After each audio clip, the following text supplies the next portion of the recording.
Hello guys, welcome to Python life YouTube channel.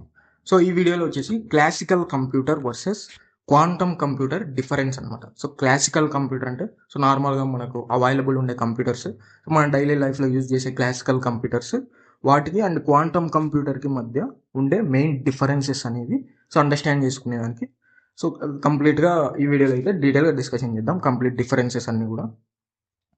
So first introduction చూసుకుంటే two different types of computing systems. So classical computing and quantum computing రెండు కూడా different types of computing system. So classical కంప్యూటింగ్కి వాటి possibilities and abilities ఉంటాయి, and quantum కంప్యూటింగ్కి కూడా దాని abilities and possibilities అనేవి ఉంటాయి అనమాట. సో కంప్లీట్గా different types of computing systems work in completely different ways. So classical computing and quantum computing కంప్లీట్గా డిఫరెంట్ వేస్లో అయితే వర్క్ అవుతుంది అనమాట. Used for different purposes. So purposes కూడా డిఫరెంట్ ఉంటాయి అన్నమాట. వాటికి యూజ్ చేసే పర్పసెస్ క్లాసికల్ కంప్యూటింగ్కి యూజ్ చేసే పర్పసెస్ అండ్ క్వాంటమ్ కంప్యూటింగ్కి యూజ్ చేసే పర్పసెస్ డిఫరెంట్ ఉంటాయి. Important to understand the difference. So ఆ డిఫరెన్సెస్ అన్ని కూడా అండర్స్టాండ్ చేసుకోవడం చాలా ఇంపార్టెంట్. ఫస్ట్ డిఫరెన్స్ వచ్చేసి బేసిక్ యూనిట్ అనమాట. సో బేసిక్ యూనిట్ అంటే మనకి క్లాసికల్ కంప్యూటర్లో బిట్స్ అనేవి యూజ్ చేస్తాం. సో మన డేటా అంతా కూడా బిట్స్లో స్టోర్ అవుతుంది. క్లాసికల్ కంప్యూటర్స్లో మొత్తం బైనరీ లాంగ్వేజ్ ఉంటుంది, either 0 or 1 మొత్తం బిట్స్లో స్టోర్ అవుతుంది అనమాట కంప్లీట్గా. So classical computer uses bits 0 or 1 binary లాంగ్వేజ్లో మొత్తం బిట్స్ రూపంలో మన డేటా అనేది స్టోర్ అవుతుంది అనమాట. సో బిట్స్ అనేది basic unit of classical computer. Quantum కంప్యూటర్కి బేసిక్ యూనిట్ వచ్చేసి క్యూబిట్స్. సో క్వాంటమ్ కంప్యూటింగ్లో బిట్స్కి బదులుగా క్యూబిట్స్ అనేవి యూజ్ చేస్తాం. So quantum computer uses qubits instead of bits. So basic unit వచ్చేసి క్వాంటమ్ కంప్యూటర్లో క్యూబిట్స్ అనేవి యూజ్ చేస్తాం. క్లాసికల్ కంప్యూటర్లో బిట్స్ యూజ్ చేస్తాం. So qubits can be multiple states. So బిట్స్లో ఏంటంటే either 0 or 1 ఒక వాల్యూనే హోల్డ్ అయి ఉంటుంది. బట్ క్యూబిట్స్లో సైమల్టేనియస్గా 0 and 1 రెండు స్టేట్స్ కూడా పాసిబుల్ అవుతాయి. 0 and 1 సైమల్టేనియస్గా పాసిబుల్ అవుతాయి. రెండు స్టేట్స్ని హోల్డ్ చేయగలదు. So qubits can be multiple states.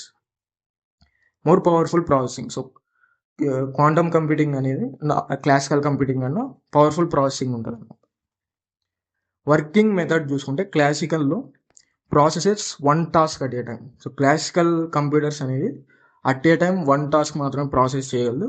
But quantum కంప్యూటర్లు ఏంటంటే అట్ ఏ టైం మల్టిపుల్ టాస్క్ని ప్రాసెస్ చేయగలదు. So quantum computer processes multiple tasks at once. But classical computers ఏంటంటే processes 1 task at a time. So ఇది working method difference. So parallel processing capability. So quantum కంప్యూటర్లు ఏంటంటే parallel processing capability అనేది ఉంటుంది and faster competition ఉంటుంది. Competition కూడా చాలా fast ఉంటుంది quantum computers comparing to classical computers. Speed and power చూసుకుంటే క్లాసికల్ కంప్యూటర్స్లో లిమిటెడ్ స్పీడ్ ఉంటుంది కాంప్లెక్స్ ప్రాబ్లమ్స్కి. సో కాంప్లెక్స్ ప్రాబ్లమ్స్ని సాల్వ్ చేయగలదు, బట్ లిమిటేషన్స్ ఉంటాయి అనమాట. సో స్పీడ్లో కానివ్వచ్చు, ఎగ్జిక్యూషన్లో అంతా కొన్ని లిమిటేషన్స్ అనేవి ఉంటాయి. బట్ క్వాంటమ్ కంప్యూటర్లు ఏంటంటే అటువంటి లిమిటేషన్స్ ఏమి ఉండవు. Very high speed for complex calculations. Complex క్యాల్కులేషన్కి వెరీ హై స్పీడ్ అనేది ఉంటుంది క్వాంటమ్ కంప్యూటింగ్. ఎగ్జిక్యూషన్ కానివ్వచ్చు, పర్ఫార్మెన్స్ కానివ్వచ్చు, కాంప్లెక్స్ క్యాల్కులేషన్కి హై స్పీడ్ అనేది ఉంటుంది. క్లాసికల్ కంప్యూటర్స్లో వచ్చేసి లిమిటేషన్స్ అనేవి ఉంటాయి కాంప్లెక్స్ ప్రాబ్లమ్స్ సాల్వ్ చేయడానికి. And quantum computers handles large data efficiently, advanced problem solving. So quantum కంప్యూటర్లు ఏంటంటే లార్జ్ డేటాని ఎఫిషియెంట్గా హ్యాండిల్ చేసుకుంటుంది అండ్ ప్రాబ్లమ్ సాల్వింగ్ కూడా, అడ్వాన్స్డ్ ప్రాబ్లమ్ సాల్వింగ్ కూడా చేసే అబిలిటీ అనేది ఉంటుంది quantum computer. So next technology difference వస్తే, సో టెక్నాలజీ యూజ్ క్లాసికల్ కంప్యూటర్లో ఏంటంటే ట్రెడిషనల్ ఎలక్ట్రానిక్స్ అనేవి యూజ్ చేస్తాం. సో ట్రెడిషనల్ ఎలక్ట్రానిక్స్ కానివచ్చు, ప్రాసెసర్స్, సెమీ కండక్టర్స్, సో మొత్తం ట్రెడిషనల్ ఎలక్ట్రానిక్స్ అనేవి కూడా యూజ్ చేస్తాం క్లాసికల్ కంప్యూటర్స్లో. క్వాంటమ్ కంప్యూటర్స్లో ఏంటంటే క్వాంటమ్ మెకానిక్స్ ప్రిన్సిపల్స్ అనేవి బేస్ అయి ఉంటుంది. సో కంప్లీట్గా క్వాంటమ్ మెకానిక్ ప్రిన్సిపల్ మీద బేస్ అయి ఉంటుంది. వాటి టెక్నాలజీ ఏదైతే యూజ్ చేస్తారో కంప్లీట్గా క్వాంటమ్ మెకానిక్స్ మీద అయితే బేస్ అయి ఉంటుంది.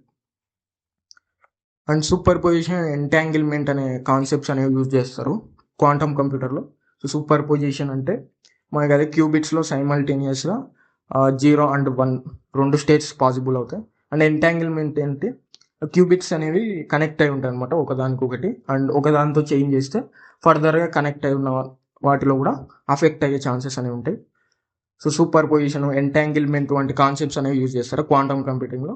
అండ్ అడ్వాన్స్డ్ సైంటిఫిక్ కాన్సెప్ట్స్ కూడా యూజ్ చేస్తూ ఉంటారు quantum computer. But classical computers ఏంటంటే ట్రెడిషనల్ ఎలక్ట్రానిక్స్ అనేవి యూజ్ చేస్తూ ఉంటారు.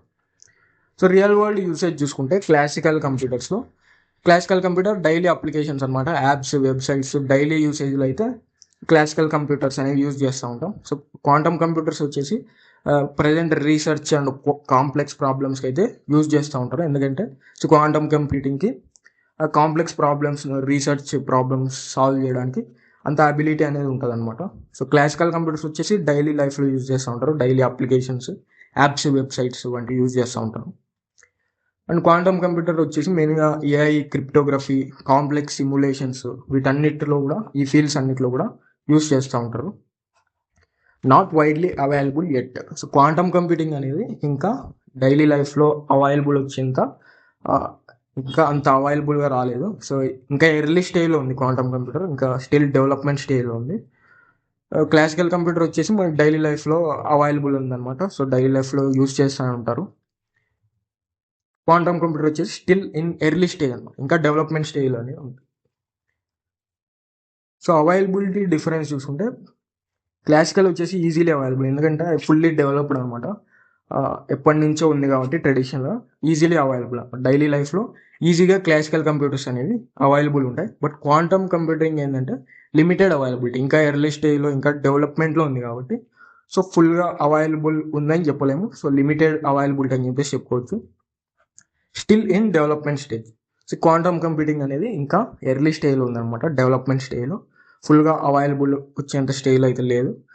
Used by big organization. So quantum computing వచ్చేసి ఏదైనా research organizations, big organizations, research problems, complex simulations మీద వర్క్ చేసే వాళ్ళు అయితే యూజ్ చేస్తూ ఉంటారు క్వాంటమ్ కంప్యూటింగ్ని.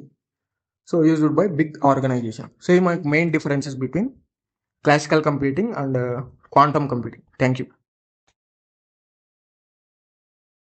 సో ఇక్కడ పైథాన్ లైఫ్ వెబ్సైట్ అందరికి తెలిసే ఉంటుంది కదా. సో మీరు ఏదైనా బ్రౌజర్కి వెళ్ళిపోయి pythonlife.in అని చెప్పేసి సెర్చ్ చేయండి.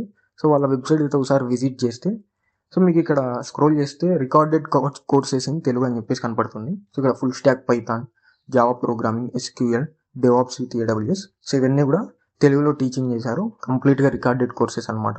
సో ఇక్కడ డీటెయిల్స్ కూడా చూసుకోవచ్చు మీకు.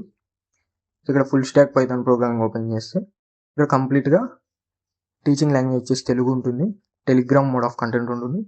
కంటెంట్ వచ్చేసి 250+ అవర్స్ ఉంటుంది. అదేవిధంగా ఒకసారి పర్చేస్ చేస్తే మనకి లైఫ్ టైం యాక్సెస్ అయితే ఇస్తారు. సో ఫీజు కూడా 1,999, కొంచెం రీజనబుల్గానే ఉంది. సో కోర్స్ సిలబస్ కూడా చూసుకోవచ్చు, కంప్లీట్గా బేసిక్స్ నుంచి కూడా మీకు అడ్వాన్స్ వరకు అయితే తీసుకెళ్తారు. ప్రాజెక్ట్స్ చూసుకోవచ్చు, ఇక టూల్స్, డీటెయిల్స్ అన్ని కూడా ప్రొవైడ్ చేశారు.